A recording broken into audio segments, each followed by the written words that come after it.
Develop these 5 abilities as part of your personal development quest. I call them the 5 abilities. Here's the first one. Develop the ability to absorb. The ability to soak it up like you're doing today. Be like a sponge. Don't miss anything. And not just the words. It's true, don't miss the words, but don't miss the atmosphere. Don't miss the color. Don't miss the scenario. Don't miss what's going on. Most people are just trying to get through the day. Here's what I want you to be committed to do. Learn to get from the day. Don't just get through it, get from it. Learn from it. Let the day teach you. Join the university of life. Second, learn to respond. The ability to respond means let life touch you. Don't let it kill you, but let it touch you. Let sad things make you sad. Let happy things make you happy. I'm telling you, give in to the emotion. Let the emotion strike you, not just the words, not just the image. Let the feeling strike you. Let the emotion strike you. Here's what's important. Our emotions need to be as educated as our intellect.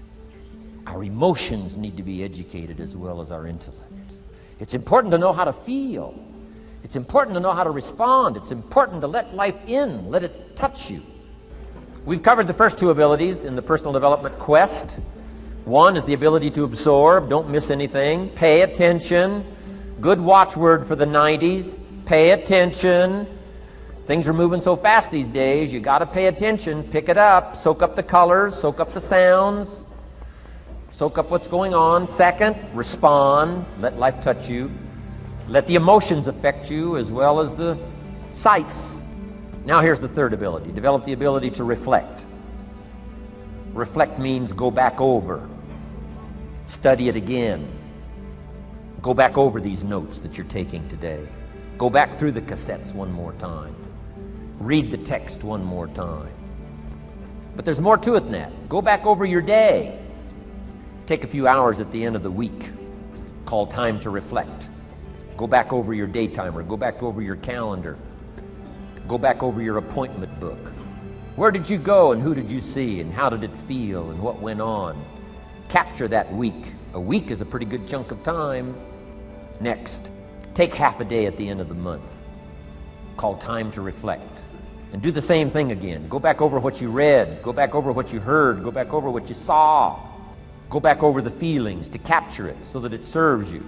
Next, take a weekend at the end of the year to establish this year now firmly in your consciousness, firmly in your experience bank, so that you've got it, so that it never disappears. Good ability to acquire, the ability to reflect. Go back over. Remember. Remember. Remember. It's so valuable to be able to remember the thought, remember the idea, remember the experience, remember the occasion, remember the day, remember the weather, remember the emotion, remember the complexity, remember the highs, remember the lows. So valuable at the end of the day. Lock that day in. Lock the month in. Lock the week in. Lock the year in. Old Testament says a unique scenario unfolded according to the law, and that was they worked 9 years, and the 10th year was a sabbatical. The 10th year, work 9, take the 10th year, and not just to relax, not just to replenish, not maybe just to get physically in shape. Change of pace, we call it in the modern society, but not just for that. I'm sure that in ancient days, that sabbatical was to go over the last 9 years, what went right and what went wrong, and what worked well and what didn't work well. And how did you grow, and how did you learn, and how did you change, and what have you got now after 9 years that you didn't have at the beginning of the 9 years? See, that's so valuable, a sabbatical, some time. There's also something to be said for solitude when you reflect. Sometimes you can reflect with somebody. Husband and wife reflect on the past year, right? Parents reflect with their children on the past year. How did we do it, and how didn't we do it, and how could we improve? Colleagues can reflect with each other. But now here's one of the most important. You got to learn to reflect with yourself. There's something to be said for solitude. There's something to be said for taking those occasions to shut out the world and shut out everything else for a while, Now here's why it's important to reflect. To make the past more valuable to serve you for the future. Here's what's really powerful, learning to gather up the past and invest it in the future. Gather up today and invest it in tomorrow. Gather up this week and invest it in the next week. Gather up this year and invest it in the next year. See, that's so powerful, rather than just hanging on one more year, hanging in there, seeing what's going to happen. Learn, study. This is part of the personal development quest. Becoming better than you are, more valuable than you are, not just in terms of economics, in terms of motherhood, in terms of fatherhood, in terms of being a better brother, a better colleague, making a better contribution to the family, to society, to the community, to the church, to the office, to the commitment, to the partnership. Doesn't matter what it is that has value. Work on yourself, then you bring more value to the partnership, to the marriage, to the franchise, to the corporation, to the enterprise, to the community, to the nation. Self-development, personal development. The best contribution you can make to someone else is self-development, not self-sacrifice. Self-sacrifice only earns contempt. Self-development earns respect. Here's number 4, develop the ability to act. Take action. Not hasty if it isn't required, but don't lose much time. Here's the time to act. When the idea is hot and the emotion is strong. That's the time to act. You say, Mr. Rohn, I'd like to have a library like yours. See, if you feel strong about that, what you got to do is get the first book and then get the second book. Before the feeling passes and before the idea gets dim, action pronto, action immediate, action as soon as possible. Because if you don't, here's what happens. We call it the law of diminishing intent. We intend to when the idea strikes us. We intend to when the emotion is high. But now if you don't translate that into action fairly soon, now the intent starts to diminish. And a month from now it's cold. A year from now, can't be found. So act. Set up a discipline when the emotions are high and the idea is strong and clear and powerful. That's the time to set up the discipline. Somebody talks about good health and you're stirred. Says, right, I need to get a book on nutrition. Get the book before the idea passes and before the emotion gets cold. Go for the book. Start the library. Start the process. Fall on the floor. Do some push-ups. Action. Got to take action. Otherwise, the wisdom is wasted. Otherwise, the emotion soon passes. Unless you put it into a disciplined activity. Capture it. Disciplines is called how to capture the emotion and how to capture the wisdom and translate it into equity. Disciplines. Now, here's the last ability. Develop the ability to share. Pass along to someone else. If you've picked up a good idea today, pass it along. Don't let it stay. Pass it along. A book, if you take one of these little books I've suggested home and it affects you, pass along. Say, hey, I found a book, really helped me. I found a book, got me thinking. I found a book, changed my health. I found a book, got me inspired. Pass it along, pass it along, pass it along. Here's what's exciting about sharing. If you share with 10 different people, they get to hear it once, you get to hear it 10 times. So it's probably going to do more for you than it is for them.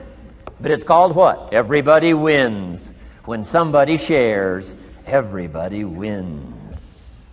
Share your ideas, share your experiences, share your knowledge. You can have just as much pleasure as I do. I said, giving this seminar, this is one of my joys in life. Give a seminar like this, make the best investment I can of words and spirit and heart and soul and time, energy. I don't have to work this hard. But I gladly work this hard. Why? I want the return. Your words touch my life. See, that's heavyweight stuff. You can't buy it with money. But I'm telling you, you can get the same thing started by recommending a book. Somebody will read that book, and then they'll read another one, and they'll read another one, and they'll come to you someday and say, you got me started. That book you recommended turned my lights on, turned my mind around, got me thinking, got me pondering, and I've been on track ever since. You can get just as much praise as I do if you'll share. Share with your children. Share with your colleagues. Share with everybody that comes within your grasp. Share. Now here's what sharing does. It not only helps you, helps the person you share with. Here's what else it does. Makes you bigger than you are. If I had a glass of water up here and it was full, question, can that glass hold any more water? If it's full, if the glass is full, can it hold any more water? The answer is yes.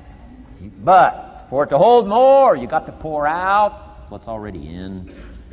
That's what I'm asking you to do. If you're full of ideas, if you're full of good things, I'm asking you to pour it out, pour it out, pour it out. Why? I'm telling you, more will be poured in, poured in, poured in. Next, when you do pour out, you become bigger. It's not like a glass that stays the same. Human beings have the ability to grow in consciousness and awareness and capacity. It's unlimited capacity. I found out kids don't lack capacity. In Europe, the kids speak what? 2, 3, 4, 5, 6 languages. When I grew up, my father spoke German, never taught me. My mother spoke French, never taught me.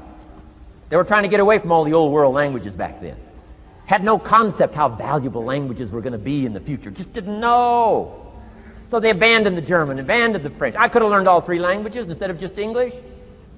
My girls went to school in Beverly Hills. They've turned that around. In first grade now in Beverly Hills school system, they offer 3 languages besides English. French and German, Spanish. Why? Because kids can learn 2 languages just as easy as 1. Question, how many languages can a child learn? Here's how many. As many as you'll take the time to teach them. They do not lack capacity. They only lack teachers. And I'm telling you the same thing is with you. You don't lack capacity. But here's how you expand your capacity. And that is to share what you've got. Now you get bigger. Share some more, now you get bigger. I'm here for a very self-interest reason. If I share with you, my consciousness grows. If I share with you, I get to hear this again. Somebody asked me not long ago, said, Mr. Rohn, how are you doing with all this stuff? You get on everybody's case pretty hard. How are you doing with all this stuff you teach? I said, well, best I can share with you is this. Listen to me very carefully, but don't watch me too close. This stuff's easier to lecture on than it is to do. I understand that. I'm working on it just like you. But hey, pour out what you've got so that your capacity grows. Now, why should you want your capacity to grow? Very self-interest reason. Here it is. To hold more of the next experience.